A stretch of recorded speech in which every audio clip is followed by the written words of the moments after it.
हूँ 12 चट्टी भदिया का नाम मुझे आपने सुना होगा।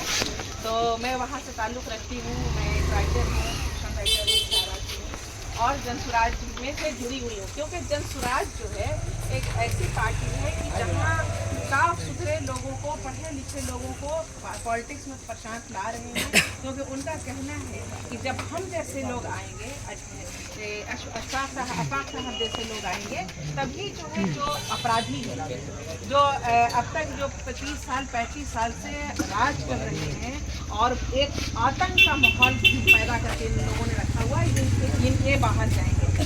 तो जनसुराज के बारे में आपको ये बता दें कि जनसुराज, सबसे पहली बात दिमाग में ये साफ कीजिए कि जनसुराज किसी एक व्यक्ति की, किसी एक शख्स की, किसी एक परिवार की पार्टी नहीं है। जनसुराज प्रशांत किशोर की पार्टी नहीं है। प्रशांत किशोर ने तमाम आवाम को, तमाम जनता को, ऊंची नीची जात के लोग, हर धर्म के लोगों को एक प्लेटफॉर्म पर लाया और हमें बताया कि आप अब जब जनता सब मिल करके अपनी पार्टी बनाए, उसको हम सिखाएंगे। हम उसके गुरु होंगे, हम रणनीतिकार होंगे कि हम सिखाएंगे कि आप जनता कैसे इलेक्शन लड़ सकते हैं, कैसे जीत सकते हैं, कैसे जीत करके आप विधानसभा में, सदन में जा सकते हैं। आप अपनी नीतियाँ बनाएंगे, आपके हाथ में अपनी तरफ है। जब तक हम खुद भी उठ करके खड़े नहीं होंगे, हमारी हालत नहीं सुधरेगी। यही जो है तीर छाप, यही लालटेन छाप हमारे सर पर मुसल्लत रहेंगे और हमारी हालत बद से बदतर होती गई है और होती जाएगी। तो इसलिए अब हम लोगों को अब समझ लेना है कि ये जनसुराज जो है, हम तमाम यहाँ जितने लोग हैं हमारी पार्टी। अब की बार जो यहाँ विधायक अमजद नहीं, हम बन रहे हैं और हमारी नीतियाँ तय होंगी, हमारी तरक्की हमारे हाथ में होगी। और सबसे बड़ी बात कि जैसे ही हमारी पार्टी बनी है, ये उपचुनाव आ गया है, 4 जगह पर उपचुनाव है। 4 जगह पर, एक जगह खातून को दिया गया क्योंकि हमारी भी आधी आबादी है और हमारी भी हिस्सेदारी होनी चाहिए सियासत में। और शेड्यूल कास्ट को वहाँ दिया गया है आपको इमामगंज में, और बेलागंज में अमजद भाई को खड़ा किया गया। वो अवाम ने जो चुना है उनको, बेला की अवाम ने उनकी राय के बाद जो है अमजद भाई को यहाँ खड़ा किया गया, उन्हें टिकट दिया गया।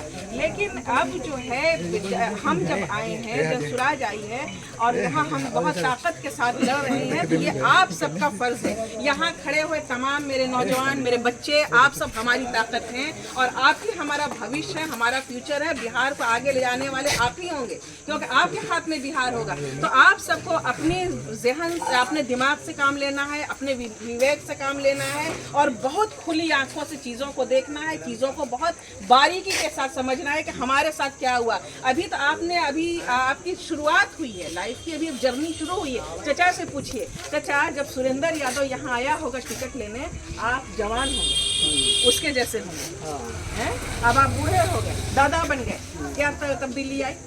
कुछ है, कोई तब्दीली। और हम लोग जो है आपकी हुलिया देखते हैं, इससे अंदाजा होता है कि हम कहाँ हैं। तो और हमने 35 साल तक मुसलसल एक ही शख्स को जिताया, एक ही शख्स पर भरोसा किया। क्या हमारे इतनी सादा हैं, हम इतने बेवकूफ़ हैं? हमें तो बिल्कुल जो है बेवकूफ़ बनाया गया। अब जो है हम लोगों को कोई बेवकूफ़ नहीं बनाएगा। हमारे जो है मुस्लिम, हिंदू मुस्लिम करके कोई हमारा वोट नहीं लेगा। अब हम अपनी तरक्की पे वोट देंगे। अब हमारी पार्टी बन गई है, जनसुराज पार्टी बन गई है। अब हम अपनी पार्टी का सपोर्ट करेंगे और तमाम तीर छाप और लालटेन छाप और जितने भी छाप आएंगे सबको बाहर का रास्ता दिखाएंगे। और अब उनकी नहीं चलेगी, अब हमारी चलेगी। एक बात बेटा, आप लोग सब ध्यान में रखें, ये हमारा बेलागंज का जो इलेक्शन है, ये हमारे लिए बहुत अहम है। एक तरह से एकदम जंग है हमारी, क्योंकि ये बेलागंज जीतेंगे तो हमारी 2025 में जो लड़ाई जो है आसान होगी। क्योंकि एक मैसेज जाएगा कि बेलागंज की जनता, हिंदू मुस्लिम तमाम ऊंची नीची जाति के तमाम लोग इकट्ठे हो गए, बंद मुट्ठी हो गए। बंद मुट्ठी होकर अमजद को जिताने का काम किया है। तभी हम 2025 में 40 सीटों पर मुस्लिम को उम्मीदवार खड़ा करना है। तो हमारे लिए ये एकदम ज़रूरी है कि हम बेलागंज जीत करके जाएं। और जब बेलागंज जीतेंगे तो हमारे पास 9 से 10 महीने का वक्त होगा, फिर दोबारा इलेक्शन आ जाएगा। लेकिन 9 से 10 महीना हमारे लिए काफ़ी होगा बेला को एक मॉडल के तौर पर पूरे बिहार में पेश करने। मेरा नाम मोहम्मद तारिक अनवर है। मैं किशनगंज से बेलागंज में लगभग 18 तारीख से इसलिए चल रहा हूँ कि ये बेला